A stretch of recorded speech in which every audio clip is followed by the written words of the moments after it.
L'enseignant des sciences physiques dispose d'un lot de matériel contenant des mètres rubans, des chaînes d'arpenteur, des balances, des chronomètres, des ampèremètres, des thermomètres et des luxomètres.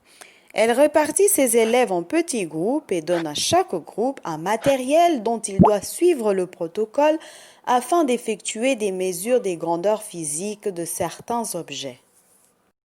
Bonjour. Aujourd'hui, nous allons étudier les grandeurs physiques fondamentales. Une grandeur physique est une propriété physique des objets, de la nature ou de notre univers que l'on peut mesurer ou calculer. Elle est donc égale à une valeur correspondant à une unité qui lui est associée. Chaque grandeur physique a son unité. Mesurer une grandeur physique revient à la comparer à une grandeur physique connue, de même nature ou dimension, pris comme étalon. Le résultat de la mesure s'exprime ainsi à l'aide de deux éléments. Un nombre qui est le rapport de la grandeur mesurée à la grandeur étalon, un nom identifiant l'étalon ou l'unité physique choisie. Les grandeurs physiques ont toutes quatre propriétés. Un nombre ou une valeur numérique, une lettre, si possible avec un indice associé, une dimension qui est liée à l'unité choisie et enfin une précision qui est liée au nombre de chiffres significatifs. Il existe deux grandeurs physiques, les grandeurs fondamentales et les grandeurs dérivées.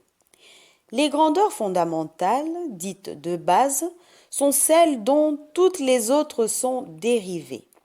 Ce sont la masse, le temps, la longueur, la température, l'intensité lumineuse, l'intensité électrique et la quantité de matière. Le système international d'unités est l'ensemble des unités de mesure constituées des 7 unités de base associées aux 7 grandeurs fondamentales. Il se complète par des unités dérivées et des préfixes. Voyons maintenant le tableau suivant des grandeurs physiques fondamentales. Par exemple, nous avons la longueur, sa notation usuelle est L minuscule, son unité est le mètre, symbolisé par la lettre minuscule M. La masse, sa notation usuelle M, son unité est le kilogramme, symbolisé par les lettres K et G. Il faut faire très attention avec le temps et la température. Pour le temps, la notation usuelle est le T minuscule, alors que pour la température, la notation usuelle est le T majuscule.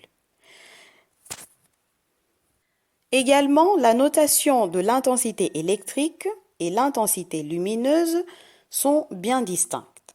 L'intensité électrique se note par un I minuscule et l'intensité lumineuse par un I majuscule. Le résultat d'une grandeur physique s'écrit de la façon suivante. Notation de la grandeur égale à la valeur, c'est-à-dire le nombre ou le chiffre que l'on a mesuré ou calculé, suivi du symbole de l'unité.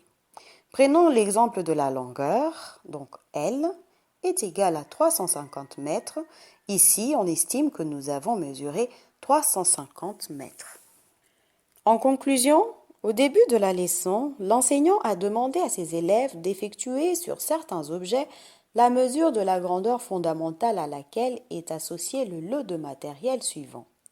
Le mètre ruban, les chaînes d'arpenteur, les balances, les chronomètres, les ampèremètres, les thermomètres et les luxomètres.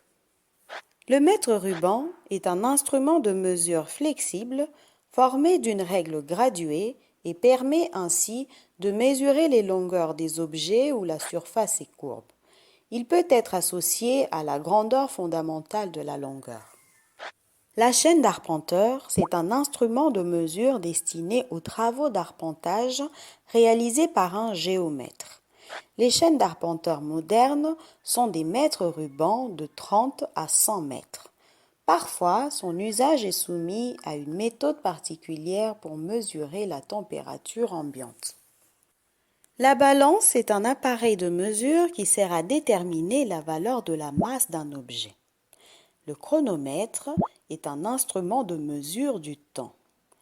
L'ampèremètre est un appareil de mesure de l'intensité d'un courant électrique dans un circuit. Le thermomètre est un appareil qui permet de mesurer la valeur de la température. Et enfin, le luxmètre est un appareil pourvu d'un capteur permettant de mesurer l'intensité de la lumière ou l'éclairage dans le champ visuel. Nous avons finalement compris que les unités de base sont le socle sur lequel sont construites toutes les unités utilisées pour exprimer quantitativement les grandeurs mesurées. Maintenant, c'est à vous de répondre à ces questions. Première question. Chez vous à la maison, fabriquez et étalonnez un pluviomètre artisanal en utilisant le système métrique centimètre-gramme-seconde. Deuxième question. Comparez et uniformisez les systèmes d'unités de mesure non conventionnels dans les marchés congolais avec les systèmes d'unités de mesure conventionnels.